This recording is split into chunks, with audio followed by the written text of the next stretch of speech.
Our 2022 Breakfast Series begins today with a discussion on trends and predictions for the investment market.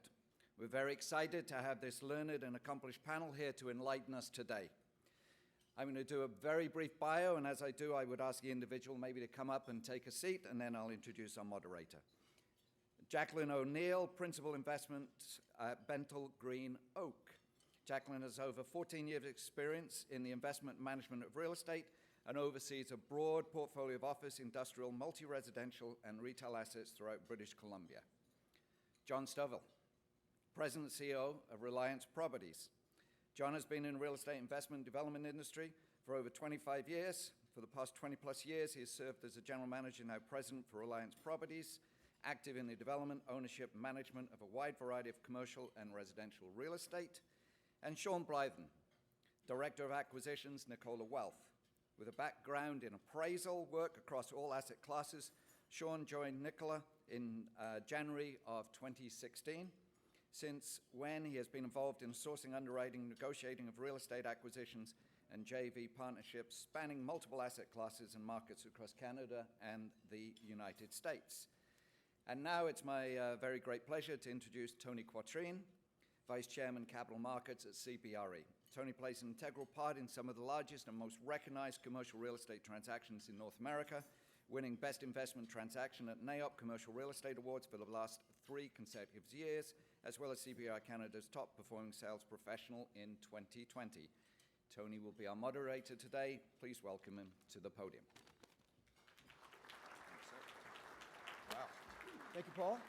Thank you so much for that kind introduction. It is so good to be back live in front of a microphone with all these shining, eager faces looking to learn from our group of panelists. It's been so long since I've done this. If we stumble a bit, I apologize. I'd forgotten, getting back together how early this event was. It's getting going there in the morning was tough, and I appreciate the challenges of finding our clothing, and all of you being here, braving the traffic and braving the early morning to come here to listen to these panelists, to learn about investment side of real estate and how we can prosper and make money going forward, and how difficult that was, getting out of your sweatpants and actually getting fully clothed and making it down here. So thank you for that. UBC, really quickly, I want to give a shout out. That's an amazing accomplishment, winning that award. There's a lot of great teams competing for that. I encourage all of you to apply for jobs with us when you're done. That's a great accomplishment. I remember competing in something similar. They didn't have the NAIOP one, but they had a Harvard Business School one back then. I remember competing for that and just not even qualifying. So really well done. That's just fantastic.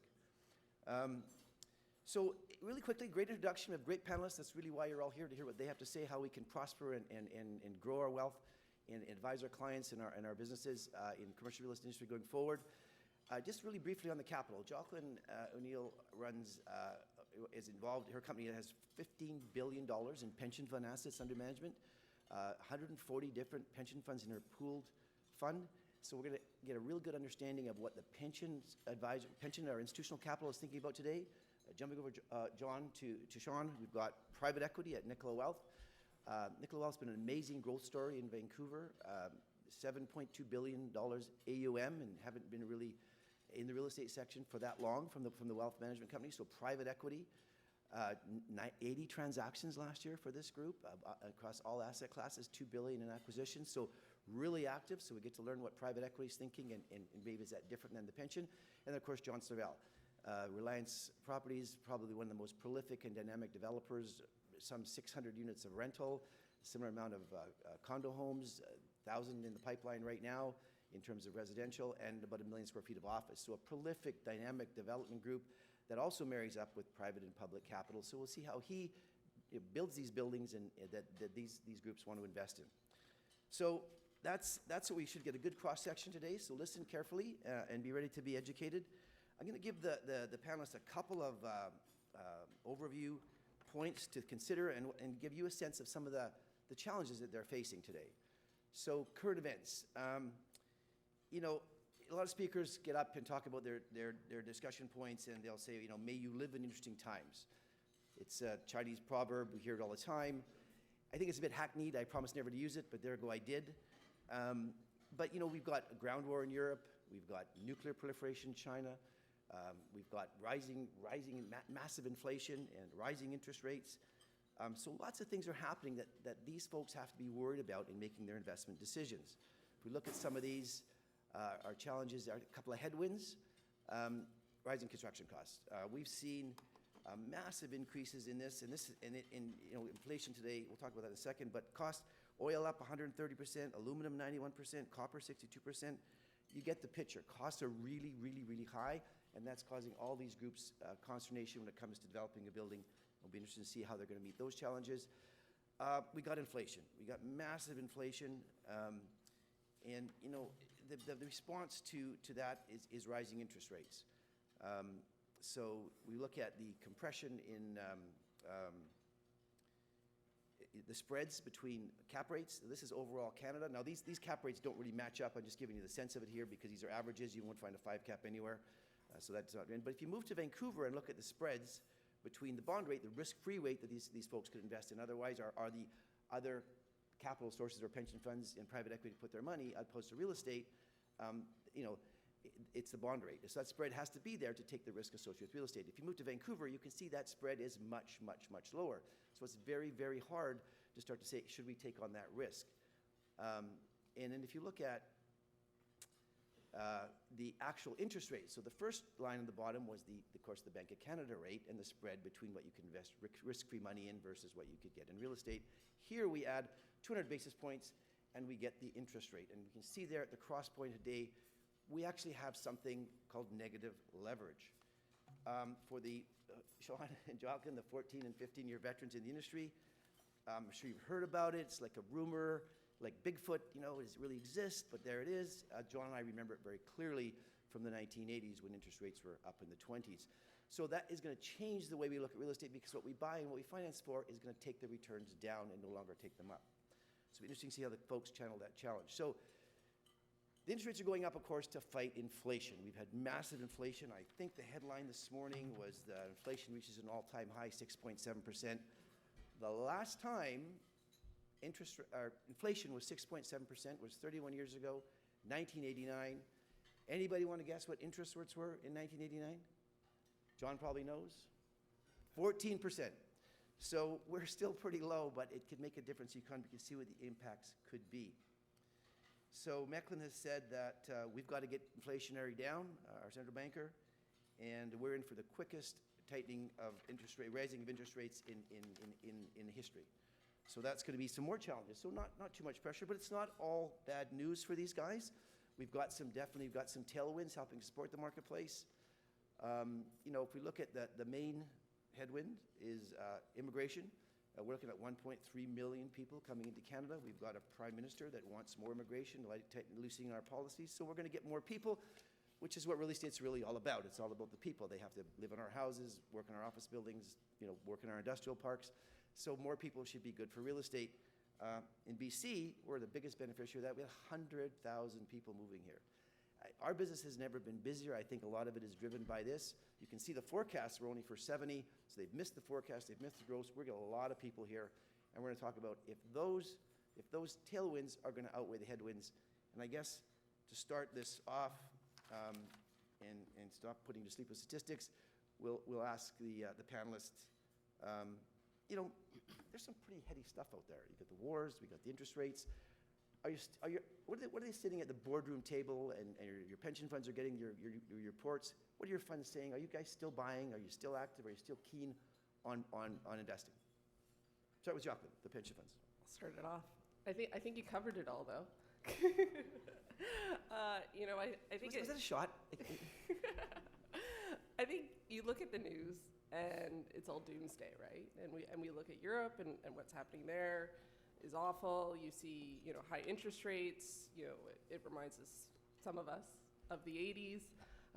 We're all trying to figure out what's happening, and the world is changing really quickly, and it's a really dynamic environment.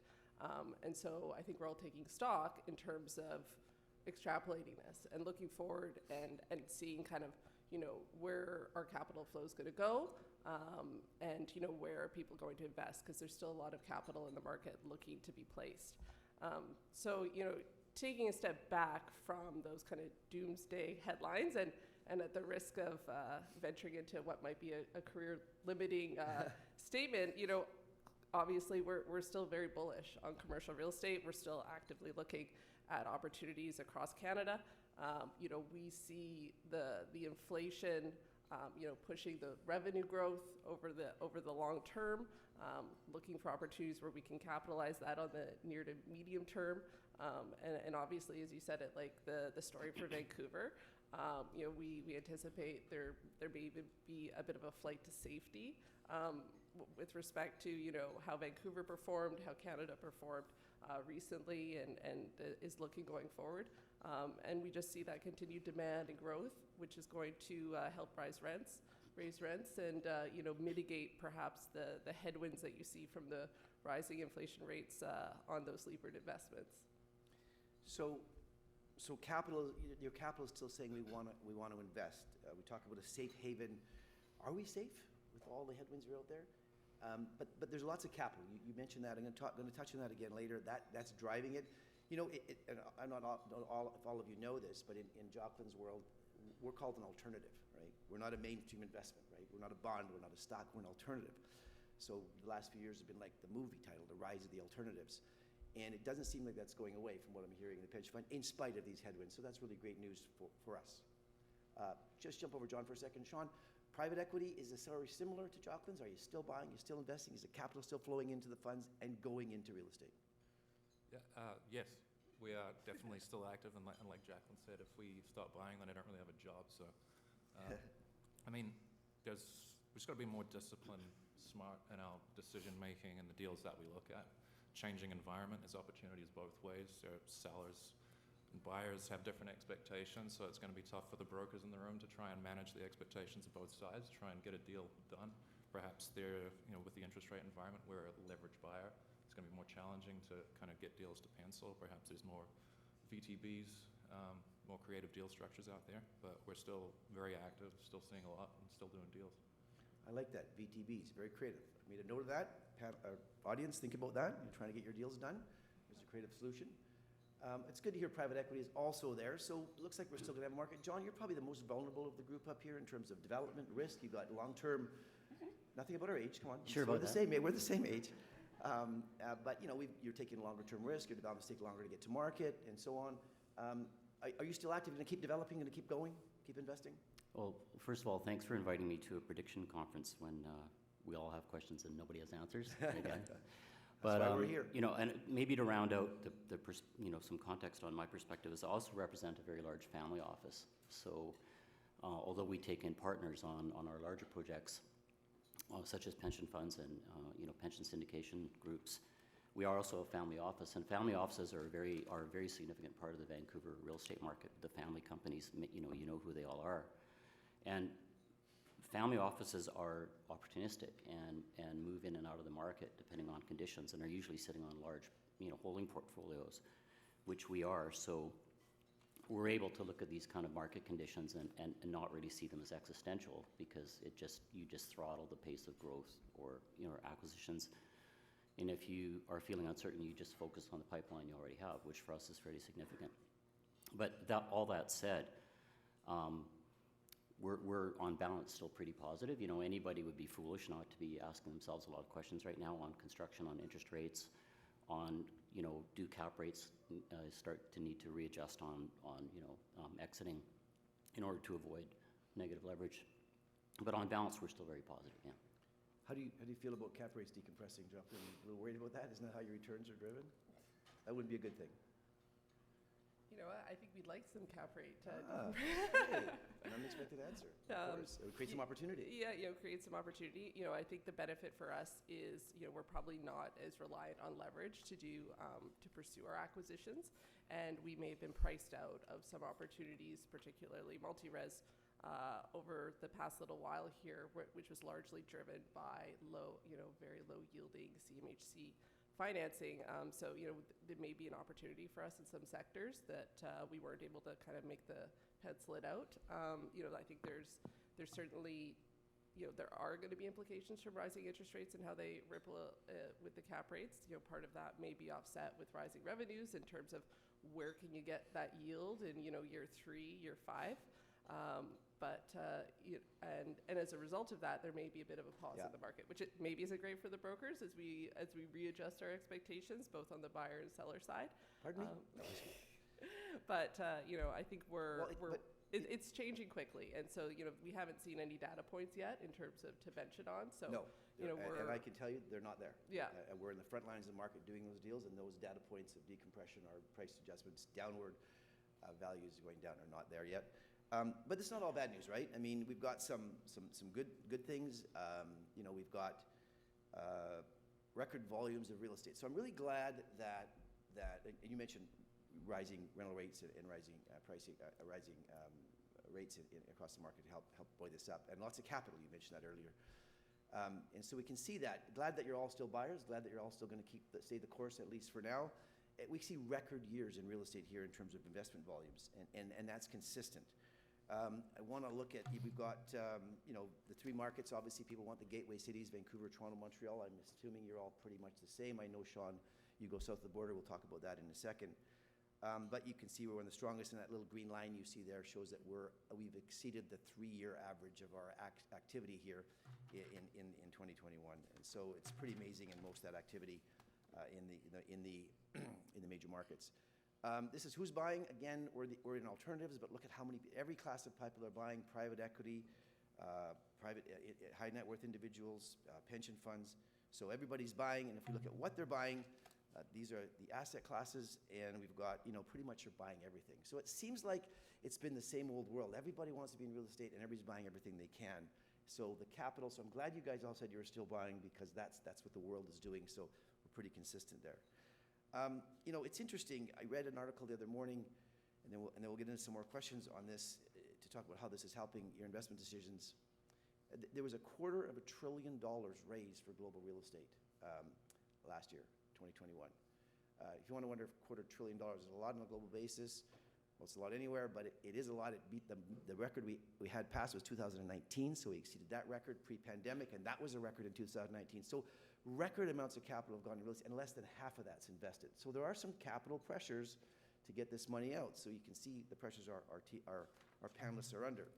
So is it this that's been buoying the market, or is it the fundamentals? And we're going to get into each asset class in a second to talk about those. But is it the capital that's going, and will this be enough to keep yields up? Sean, you're sitting around the table.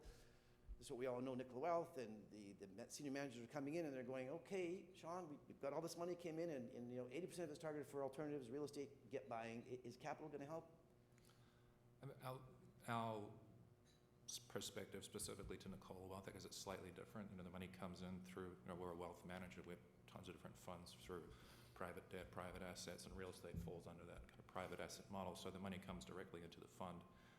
It's not like we have to go and race out the door and place it. We still have to take our time and make those right decisions to place it correctly. And if if the deals aren't there, we don't necessarily have to spend it just because it's sitting there. But at the same time, well, that's interesting. What happens if it just sits there? Well, it drags on the fund a little bit. Drags on the fund because it goes into money market? Yeah. Well, it sits in the fund, the money comes in, it sits there. It sits, Yeah. so it's nothing. But I mean, like John said, in these uncertain times, you kind of manage what you've got. So we have a pretty big team, and have been working through. And through COVID, it's kind of rolled into it. And in COVID, it was about de-risking from a leasing perspective, and engaging our larger tenants for early renewals, extending them out, getting that kind of term certainty.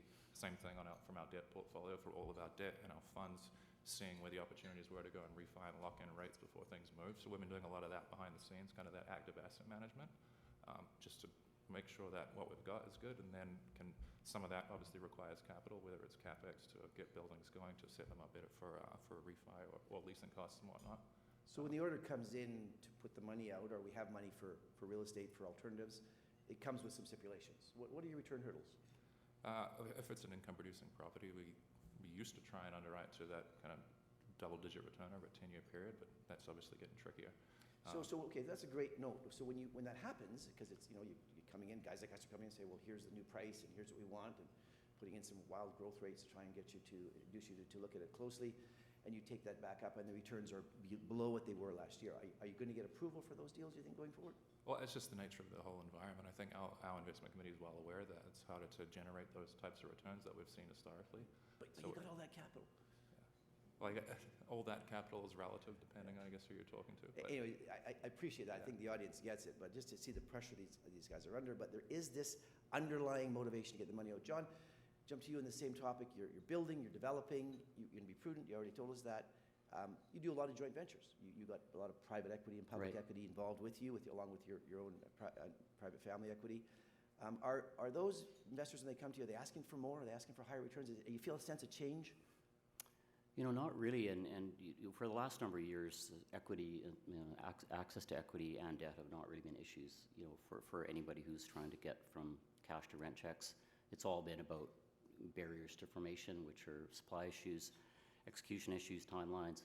So now just a little bit that there's questions on the, efficiency of the debt side, but on the equity side, it's more about alignment.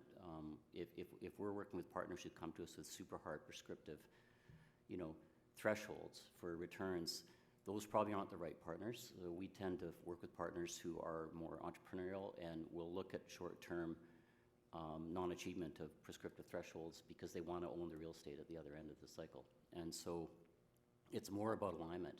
So for private developers who are partnering on large projects with pension funds or other equity groups, the most important thing is finding that alignment. And then you see a more entrepreneurial approach. You see those partners acting like entrepreneurs, and several of our large projects, Quadreal and others, are co-development. So yeah. we're shoulder to shoulder on the whole deal. So And when those are the these type funds- of partners that So we when need. these funds come to you, they're seeking quality finished product that they can hold, built to Yeah. core. They're seeking higher returns because they've moved up the risk curve, so that's good. Have they modified those sort of, if it was a 13% IRR, are they going to take a little bit less on the next projects, on the next wave? Are you sensing that they'll take a little less to get that capital out? Yeah, I think everybody's been taking the same down elevator on yields, right? Because they all want to own the real estate, and they're looking at the long-term outcome of having the real estate in a future highly constrained market. Yeah, interest rates are definitely going to have to push cap rates up somewhat, but I don't really expect these funds to exit the market just because, the spreads are tightening. If you're building another downtown office building and you're going for an equity partner, do you mind sharing what yield returns are they expecting on a levered basis on that risk project? There's no pre-leasing, just ground up, Like AAA like office, 1166 West Penn. like a holding yield on at the end? No, what kind of yield they want? When you finish the project, you're going to put a value Yeah, on it? I think between 4 and 5 right now, when you're looking at 100 basis 4 and point. 5 unlevered. Yeah, you're looking at 100 basis point spread to From finish an exit cap rate. So if you're building to hold, you're looking for at least 100 points there. So, it's interesting, 100 basis points. That's a lot. That's 20% from 4 to 5, if you like, or even less, 3.5 for a finished building maybe. We actually just traded one a little bit less than that. Just went for them yesterday, actually. So that's a pretty good spread. But in the face of, rising interest rates and construction costs, is it enough? Yeah, Jacqueline, are you okay with that?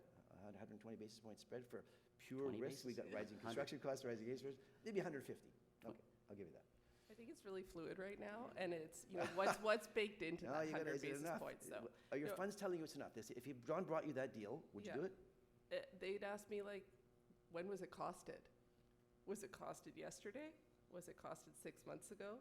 100 Okay, beeps that's a 6 good- months ago, it means something completely different today. So I think Okay, let me rephrase the question, because I made it too hard. If you believe John's pro forma and his numbers, is that enough of a spread? I think it is. Yeah, is, it yeah. depends where they are, And I think- where you I are in agree. the I think it is, entitlements yeah. and that sort We're of going to get thing. into the asset classes, but I Yeah. agree with you. The fundamentals are good and they support that, but that's good. It's, it's interesting that the risk these will take. I mean, the other half of the equation, which we talked about, is demand, right? So we're going to be able to get those rates up. So if costs go up a little bit, your rates were probably too low in that pro forma, John, when we started out.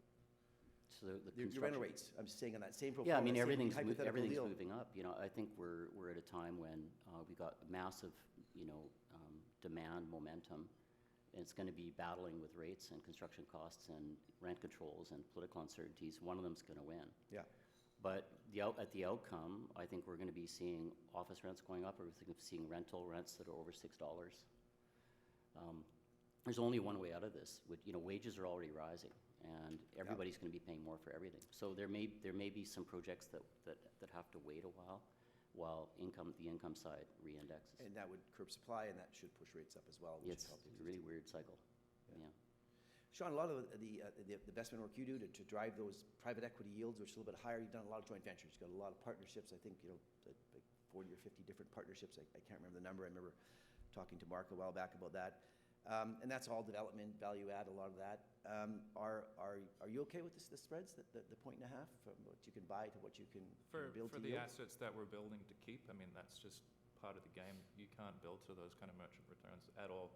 So you're building for that long-term cash flow. It's, build it market to market and hope you get out the other end okay.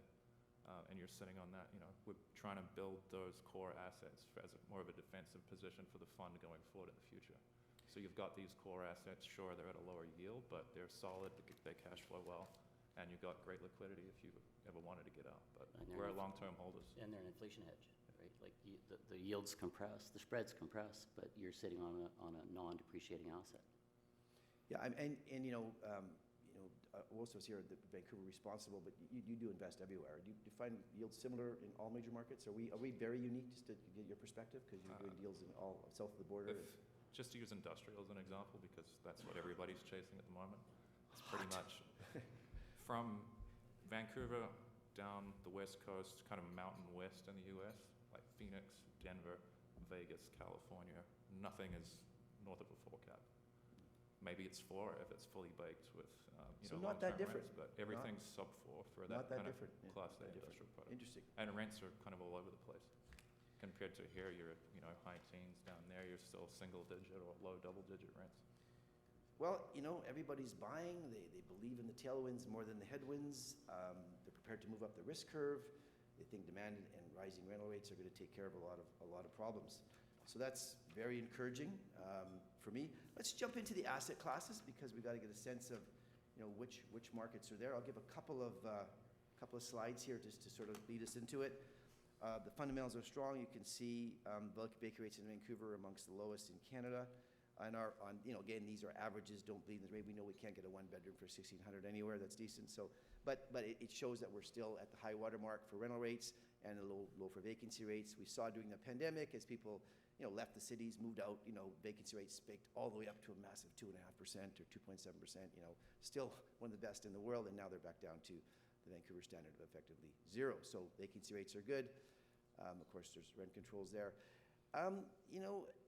Tough to get the new rental off the ground, and John will talk a little bit about that. Maybe we can maybe now we can stop here now, but we do have EB, kind of coming out, which is great for a left-wing finance leader. I'm really proud of him saying, they got to speed it up. The municipality's got to get going. Got to get more houses, and then you get the municipalities coming back saying, "Oh, we have enough housing," which we know is ridiculous. But time to lag is a big problem, right? Supply shortage, John. Yeah. It's ridiculous. Excuse me. After Liberal government as well as the current NDP government, after exploring and implementing regulations and taxes on all the least obvious reasons for why there was a housing issue, have now finally landed on what we've been telling them all along, which is it's a massive supply issue. And in my role as chair of UDI, I've been personally involved in through a group very involved with helping the housing minister learn about the development industry and the constraints to the formation of housing. And the outcome is miraculous. I mean, we just last night, 2 provincial, ministers, including Minister Eby, wrote letters to City Council of Vancouver about this PCI project at Broadway and Granville, imploring them to support it and overcome the usual objections of the people who are living on a transit line who expect there to be no density.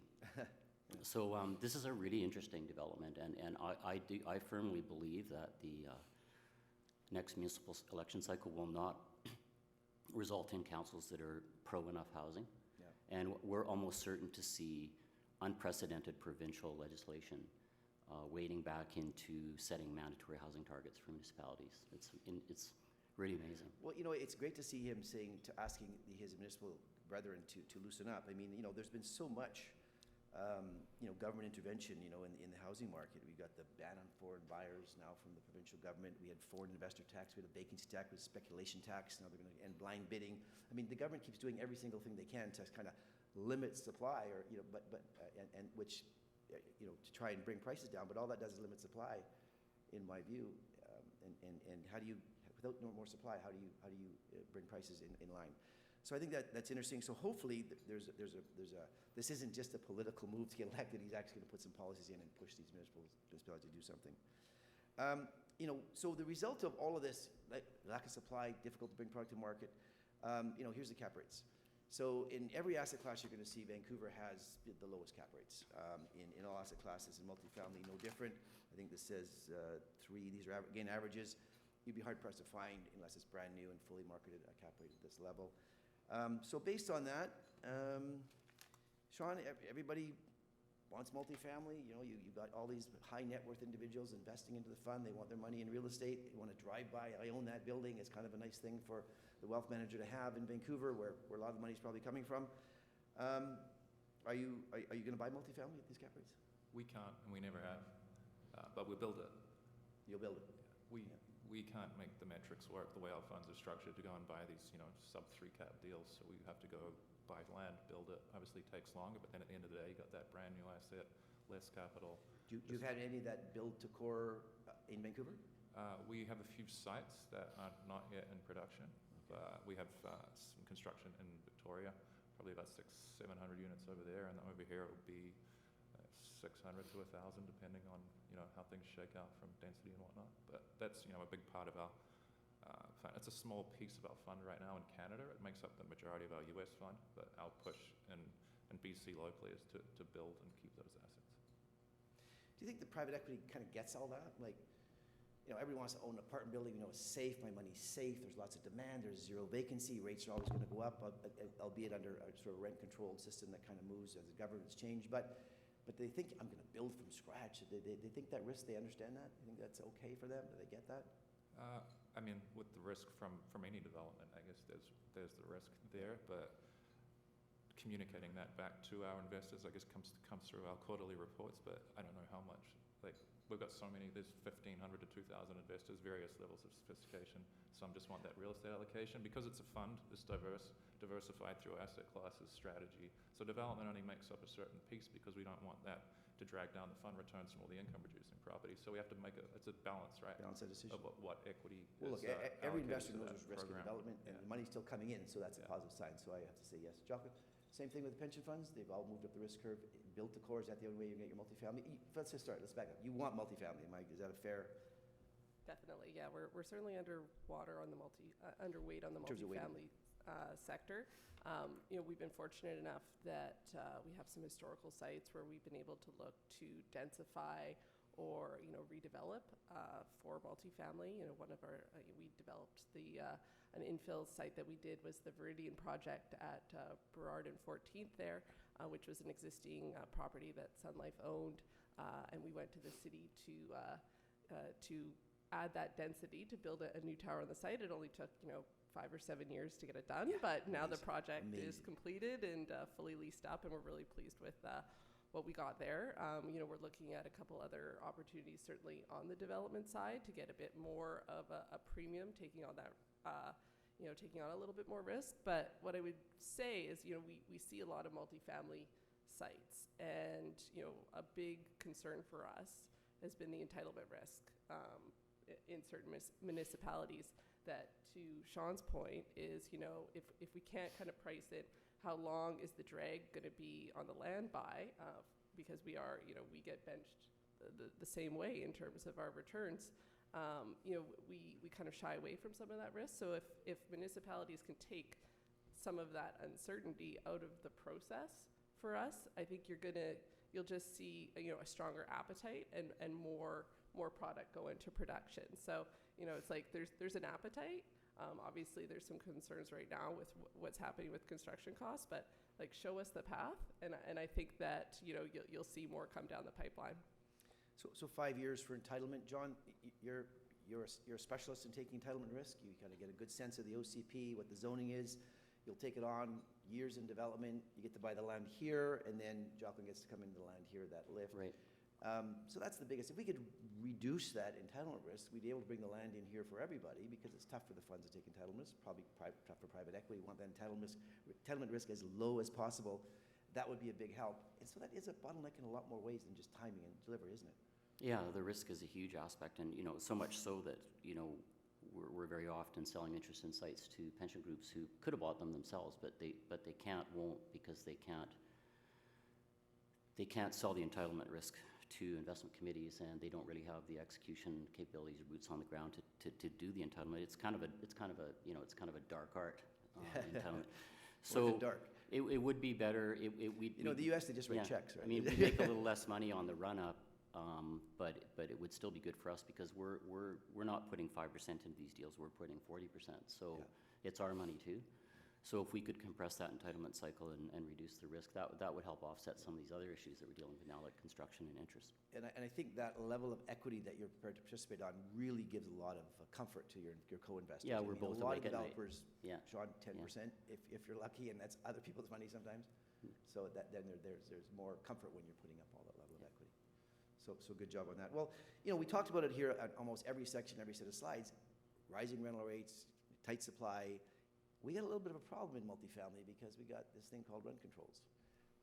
So is that why you can't just buy a 3-cap multifamily building because of rent? Because you could raise the rent. I mean, vacancy rates are basically zero. You worried about rent controls? You think they might come up in time, or you just can't start at 3? It's certainly factored into it, and that's why we look at the profile, the rent roll on the asset, and where are the rents compared to market. We're not paying a 2.25, sub 3 cap rate for something where we don't see the opportunity to roll those tenants, and quite frankly, we don't have kind of the political appetite to do some of those retrofits as well. We'd rather just buy the completed project. So we just play in slightly different sectors where we're not really as active on that value add multi-res that is maybe driving some of those sub 3% cap rates. But we can come in for assets that are stabilized at market rents today, where we're probably getting kind of maybe the low to mid 3 cap rate going in. I guess on the rental rate side, the rent controls are excluding if a suite's vacant. So you rely on a certain amount of rollover or turnover. But if there's no vacancy and we got more people moving here, how's that? Is you going to count on that rollover? So it's going to be interesting going forward. So I see it. So tough to buy pure multifamily when it's kind of at market. Let me ask you this. John, you built a great building on Bidwell, new rental apartments, 110 units. Yeah. Bringing it off for a 3 cap. Are you going to sell it? No. You won't buy, but you won't sell. See how tough my job is? Did you say 2? Oh, there we go. Now we got something going. Jocelyn, the Viridian, your great project at 14th and South Granville, bringing off at 3. Are we selling? I don't think so. It's how do you replace it? 275? 275? Not a seller. 275. Well, I'd have to send an email. I'll take it up the flagpole. I'd have to send an email to I'll the run it by the portfolio team. manager, and then we might have a quick conversation, and they'd be like, well, what else? Where else can I place this money in Vancouver? And I'll say, nowhere. And then they'll be like, okay, it's a Just hold. keep it. Now you see how tough my job is, right? You get it? You're getting a sense of this. Okay, well, I'll leave you off that, Sean, because you don't own any pure core multifamily here, so I don't know if you'll sell it, but I expect that if you did, the answer would be similar. Let's talk about inflation again for a little second. 6.7%, they're saying in BC it could be 10 by the end of the year. We've got something called an RTB that allows you to raise rental rates, and a factor they're supposed to consider is inflation. Allow landlords to raise rents tied to inflation. We're going to have 10% in BC, is what they're saying. Are they going to raise rents 10%, John? Yeah, I think that's the big question. I mean, a couple of years, 2 years ago, we had in our residential tenancy policy was CPI plus 2%, and then they took that 2% away and went back to CPI. Inflation had been in the basement forever, as we've been talking about, and now we got real inflation. And I think it's a huge question whether the provincial government, there's political implications of allowing residential rents to go up, 5, 6, 7% in 1 year are very significant political implications. But at the same time, they know that if they throw too much cold water on that market, especially with construction industry constraints that we talked about, and the entitlement constraints, that there's going to be no new supply formation at all. Exactly. And property taxes are going up. So, I've heard, unofficially, that they are going to stick with the inflation factor this coming year, whether they'll do it in 2024. Well, it certainly is an opportunity to spur on supply by allowing rents to decompress and rise. So let's hope that they do that. I'm nervous because it's a pending election year, so that Well, it's won't not go over well. provincially. It's not provincially. It is municipally. Electric, So they've got some time to recover from To that. recover, yeah. Well, let's hope for that. I think I'll spare you guys the answer because I think John covered all the aspects of rising rental rates and rent control, so I'll spare you that. Let's move into, we're pressed for time. I wanted to spend more time on multifamily because I think that is front and center on everybody's mind. Let's move on to the commercial market, the office market.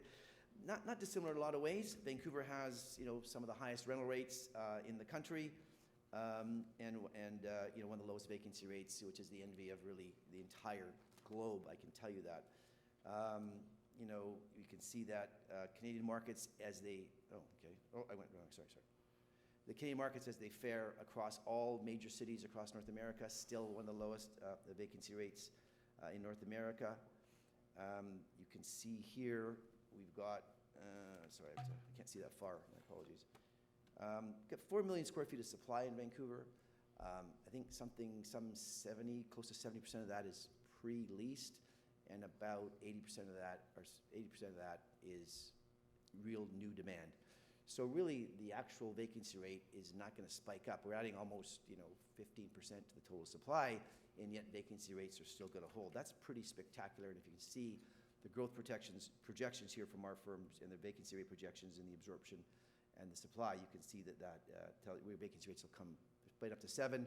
I'm being told by my office leasing team they'll be 5 by the end of the year and below that. So that bodes well, and as a result, once again, Vancouver holds the record of having the lowest cap rates for an asset class in the country. So based on that analysis, John, take this. You're building. Yeah, You've got about 1 million feet coming. Yeah, we have 1 million feet of AAA office in the pipeline. First of all, our existing portfolio, which is primarily Heritage and C, is running at about 1.8% vacancy, which is just normal turnover. On the AAA pipeline, we have about just under 1 million square feet, 135,000 just finished, appears to be fully leased. One partnership, 1166 West Pender with Hines, which is, we've just started and announced that we're committed to construction and demolition, so that's underway. And another one that's about a year behind that. So those two office, one's 135,000, one's 365, one is 440,000 square feet. And we're planning to proceed apace with all three of them. Well, one's finished now. So really bullish on office. That's amazing. Sean, are you buying office in Vancouver, given all the tightening of the fundamentals? We're not generally downtown office buyers anywhere, but we own a couple of assets in Mount Pleasant. You're going to build a site? And we have a couple more sites in the pipeline there to continue to build out, build our own platform in that area. But that's our only kind of office exposure in Vancouver proper. So keep it small, keep it localized.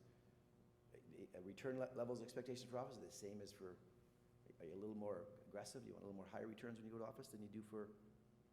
The Mount Pleasant market's kind of, its own beast in there. So specific to that market, it's one of the strongest office markets in the country, submarkets. So just kind of build it on spec and hope that things go well. But pre-leasing should be strong. Should be good. Looks good on demand, and no rent controls. Jocelyn building Bentall 6. Close to 560,000, 70,000 square feet, I think. Rumors are it's fully leased. We won't get into that. We won't ask for any trade secrets. But if it is, you're bullish on the office market. Would you buy another site? Would you do another development? Would you build again? Would you buy an office building at a 3.5 cap? Can I sell you something? We're always looking. I think, going into COVID, and just to kind of give you guys a framework of where we're at right now, we found ourselves probably over allocated to office compared to other asset classes where we're upwards of 40%.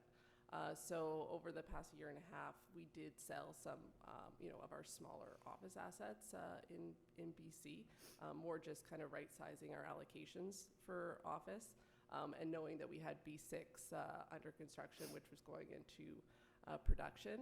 I think we all kind of, there was a pause button hit during COVID, and I don't think we saw a single offer B6 during that time. Clearly, that has snapped back really quickly, and we do have certainly we do have some appetite for some of that Class A office product in Vancouver, because our whole Canadian team, we look at the vacancy rates across the country, or by comparison to North America, and Vancouver's been a standout during this whole thing.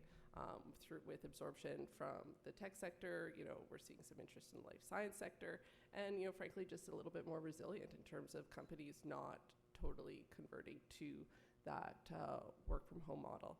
So we certainly were looking at projects. I think given what's going on with construction right now, we're cognizant of that and wanting to, we're seeing it live on our B6 project, even though we do have fixed prices there. You're hearing some squirming from some of the sub-trades in terms of where they're getting squeezed in terms of getting their supply. So, it's, as with anything, it's, case-by-case basis, looking for that right asset, because we're building our portfolios for the long term. So I would certainly wouldn't say that we're ever out. We're definitely looking. So John has a site, 815 Hornby, going to build an office tower there. Maybe he's not, but if he was, you're going to be his partner? Going to give some capital for a new downtown freeway office building in that location? 5% built to hold? Are you in? 5, 6. It's certainly something that we're looking. It's just a question of how bullish are we? That's really all I'm trying to get at. Yeah. That's really it's the point. we're looking at these things right now in terms of our portfolio strategy and how we are going to position ourselves for the long term. And certainly partnering with developers has been a key part of that strategy, as it can get us further along on the entitlements and kind of mitigate the risk on that side. So it's certainly something that we would look to have a discussion on. Good. Sean, are you going to put some risk capital into a downtown office, or maybe a suburban office? You've done some of that. Maybe you can talk about your feeling about office. The core is only a bellwether, right? Yeah. It's kind of a message for the rest of the market, but we've done some sort of that single-story, more suburban office, not the multi-story older product, but we have some new generation single-story office in Toronto, looking at some similar deals in Ottawa. Our portfolio in Ontario for that single-story office performed really well through COVID. Didn't miss a beat on rents. They're continuing to go up. Leasing costs are getting more expensive just through the nature of trying to get those deals, but our assets have performed well. I don't know if we're going and building any new in those markets, but our only office development would be, like I said, Mount Pleasant. you got a couple there now. We've got 2 stabilized assets and several a few new sites that'll come into production soon, and then more. There's lease term and several sites that kind of. So you're building and developing, moving the risk in, but it's smaller bites. Yep. Yeah. So you do believe in the office market.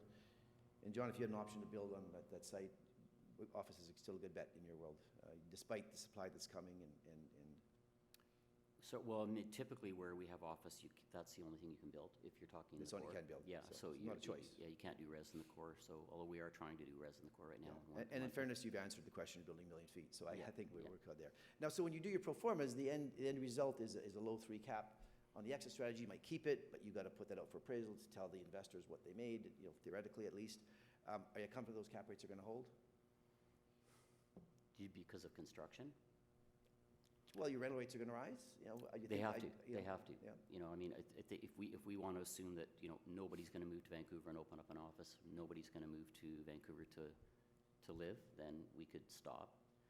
But we've seen the demand thrust, we've seen the immigration, we've seen the shortages. So to me, this all comes down to the market reindexing to support higher rents in all the asset classes. And I think we can see that's going to happen because we've all been trying to hire people and keep people hired for the last 3 years. Wages are rising dramatically, and there may be a bit of a windfall for consumers right now or wage earners, but it's going to get all taken up by input costs on food, on real estate, on cars, on energy. And we're going to be right back where we started. Everything's just got to reindex. Along with rising rental rates. Well, you're bullish on office. We don't have rent controls in the office market. The rates are going to rise. Cap rates might decompress a little bit, but we'll have more than make up for it. Bentall 5. If we bring an offer to 3 cap, are you a seller? Probably not, but it's something we'd have a discussion about. Sean, you got a couple of great little buildings, about 100 million, fully No. leased in flats, bringing offer in the low threes. You're selling. Absolutely not. It's just John, impossible. You to got replace. you're You know, one of the we're- key owners and decision makers in 1075 West Georgia Street, front and center, bringing offer to No 3. listings today, Tony, for you. Off market, off market. Yeah, you know why? It's just too hard to get there. And if we're one of our pension fund partners and you come in at risk and get through that whole thing, I mean, you have AAA real estate in downtown Vancouver, or Mount Pleasant, Broadway corridor, which is going to blow up soon. You know, selling is, like Jacqueline said, where do you go when you sell? And I agree, and I know it's hard to say. I'm not trying to do a deal up here, obviously, but it just goes to show that. Jacqueline and I did a deal under like a year ago. Yeah, congratulations, by the way. And we're going to It's talk done. later why I wasn't involved, but that's another story. Thanks for the introduction. Lunch at least, John. Okay, so you know that's just a sense of what these folks are up against. They got to build the core, they got to hold, and then they got to go do it all again. It's really difficult out there, but it's good to see that it feels like, at least in these asset classes, it's business as usual. Let's talk about industrial. I mean, again, this is, I mean, can you say hot? I mean, you know, not since the movie Pretty Woman. I mean, this is a hot market. This is blown out of proportion on all cases. We see national availability at 2%, lowest it's probably ever been. This is Vancouver. You know, we have a less than a 1% availability. You know, we got 100,000 square foot tenants out there. There's nothing coming, nothing in the pipeline, nothing going. Very, very tough. You look at rental rates. You know, rental rates. That's where the tightest markets in North America, so we're the envy of all the rest of the world. And then I think we go to rental rates. Yeah, here rents, you know, up at $16. In fact, in Vancouver, they're over 20. So that's from 8, 2.5 years ago. So that's a phenomenal rise in interest rates. So industrial is hot, and of course, that's led to a very familiar-looking graph by now where cap rates are extremely low. Jolkin, I'm going to guess when you sit around the table with the pension funds, they're saying, hey, get me some of that industrial. Eh? Is that happening? We've certainly had a good run of acquiring industrial. You know, it's More out east, though, here? We purchased a smaller, new built industrial building in South Burnaby earlier this year.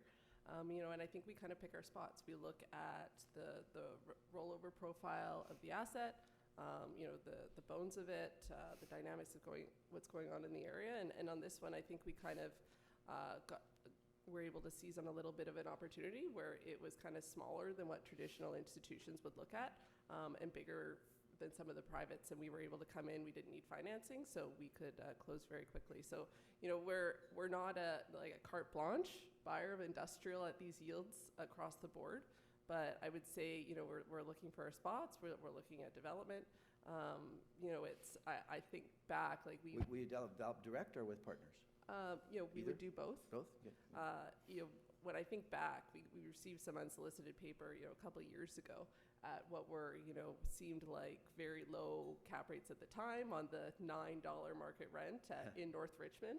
And, you know, like a good asset manager, I extrapolated, you know, well, you know, even with 3% inflation, blah, blah, blah, blah, like I still don't think we should do it because you know, where can we place the money? And then it was 20% inflation. Yeah. And it's like, oh my God, thank God. Growth Like, rate. it's funny that we even gave that air. So that's certainly framing how we look at our existing holdings right now. And we've been fortunate that we are sitting on a pretty sizable portfolio as it is. And we're looking for, you know, strategic acquisitions where we can grow scale in a certain location, or plant a new flag. And, you know, I think we've had some success in that area. And you know, I'm not sure, you know, how much more we're going to need on the industrial front out here for the rest of the year. But, you know, we're watching it for those right opportunities. And you would buy land and develop for sure. And you're Yeah. working hard at that. Sean, industrial, are you getting pressure to get some more industrial, balance out the portfolio, or is it still just strategic deal driven? Yeah, I mean, we've never, you know, the only thing I really know about industrial is I don't own enough of it, which is That was for unfortunately- Sean, sorry, John. Oh, sorry. Purposely skipped That's over Sean, you, go but yeah, I appreciate Sean, that. go on. Yeah, but I'll get back on it. Sean, yeah. I mean, we would love to have more lease product in BC, but, you know, you can't make those deals pencil. We can't, like I said, same as multifamily, we can't go and buy these 3-cap deals, so we've got to go build it. We've had a lot of success with the Strata program, with PC Urban and the Intra Urban brand, with I think on 13 project just across BC, and all those have been really successful. From the lease standpoint, we have 2-3 million feet in development in the GTA with partners, and similar down in Phoenix, several developments there, Vegas, and it's all ground up, new construction. Fundamental difference, right? South of the border, it'll be rental to keep or sell, and then here it's strata. Yeah, well, BC, it's 13 strata deals, right? Yeah. All successful. Yeah. Amazing work, right? Strata rates, for those that may not follow that market, have risen up to $700 a square foot throughout the Lower Mainland, and they're very high out in the valley, and there's not much to buy. Pretty much everything gets pre-sold. So with the industrial development gets done on the limited land, and it's going strata, there's going to be no lease product to buy. It may become a bit of a unless you dinosaur start asset underwriting class. $25, $30 rents, maybe that's where it goes, who knows, but you've got to be Well, extremely bullish on the rent growth. we're now building multi-story industrial here in the Lower Mainland. Not a lot of it, but on select spots, and those rates are up. In that 20 to almost 30 in some cases. Are you confident in those kind of deals for industrial? Would you go to the stack, the $30 rate, 20-year lease? Is that something that you might take a chance on? Because there's just not going to be any more of it? I think we're exploring it because to that point, like, where's the land coming from? So we have to think about how we use our land base differently and more efficiently to accommodate businesses. I think the strata market really was kind of grown out of, own your own home, like, look at the rent versus buy, what you could borrow at, and just get that security and build that capital over time. I think now what is also at play in the strata market is more defensive for businesses because they are worried about getting booted from their space. So it's, even with interest rates coming up, I think that is going to factor into the calculation on the strata market. But I think there's this other thing at play. If I don't have a home for my business, what is the value of my business? Yeah. And unfortunately, I think over the long term, that might constrain growth because it means some businesses aren't flexible to grow or shrink when they need to. So it's just all part of those challenges that we have in terms of how do we use our industrial land to support a productive economy. And that's a different kind of macro question, right? We have limited land supply here. I mean, people ask, well, where should we buy industrial? Where are these guys going to go? And the answer I've been hearing is, well, Calgary. So it's just not available here. That's a different option. So John, maybe from a macro perspective, they don't as you said, I just don't have enough industrial. I didn't do enough, but I'm in it. But is that a concern for the fundamental economy? We can't accommodate our distributors and our business people and our plumbers and our electricians and so on that drive the economy. Where are they going to work from? The ALR, all these markets that have high constraints are constrained for a reason. Residential is primarily NIMBY, and where the people in charge of approving housing are elected by people who have housing. But when it comes to industrial, the main constraint is the ALR, and agricultural land reserve is eventually going to have to be relooked at to make way for industrial. And and the only place we have industrial, partly because of that, is actually in Victoria. Where we have a 7-acre industrial site right downtown, and the industrial vacancy rate there is basically zero. Yeah, so that may be the first place we play there, and that's been a very strong market over there. Yeah, it's interesting. I didn't purposely touch on ALR anywhere. It's just such a politically sensitive point. That's why I want to talk about it. John is an amazing advocate for our industry. He sits on all kinds of boards, sits with the minister personally. He's always speaking at public events, and he's lobbying for what we need all the time. But the ALR is a tough one, right? I mean, this is political. This was put in 1972. It's been here for almost 50 years. It's never moved under successive right and left-wing governments. They've got a couple pieces out, but boy, it's been tough. And it's potentially a government toppler, right? Government starts, we're going to release this 1,000 acres from the ALR. That government could get voted out just on that decision alone. Yeah. So really hard to change that, huh? Yeah, they can also get voted out based on inflation and supply chain constraints and shortages. Yeah, just more rent controls. Something has to give. It's got to give, yeah. But that's a good one, and that deserves a whole seminar by itself. I'm going to go really quickly, and I saved this for last because I know the answers already from these guys. I mean, try to spur you on to retail, the last asset class. So we're going to stay away from land today. This is about investment. Consumer confidence is back. People are buying. We've got massive growth from the pandemic. E-tailing is still kind of driving that, but I can tell you we're going out to market a little soundbite that's kind of indicative, kind of a bellwether. Hopefully we're coming out with a $500 million high-profile retail center. We're doing the depth analysis on that now. They lost less than 0.5% of their rents during COVID. So COVID didn't seem to impact retail all that much. So if a pandemic where people are forced to stay home doesn't impact retail all that much, it's maybe, is it safe? Is it good? We look here at, what is this one? Oh, we're already at cap rates. Yeah, okay, yes, cap rates. So cap rates here, this says 5.25. In reality, you know, that's gone. You know, we're probably into the mid to high fours now for retail, but significantly better than what we just saw, multifamily, industrial, and office. So really quickly, you know, Sean, are you going to buy retail at a 4.5? Likely not, unless there's something to do. You know, the density play that everyone talks about. Right. Maybe you can go and reposition But a density part of play, it. you're going to be in the 2s, right? Yeah. Yeah. But, But you'd from prefer to do that. From a straight end, we'd prefer to do something. There needs to be something to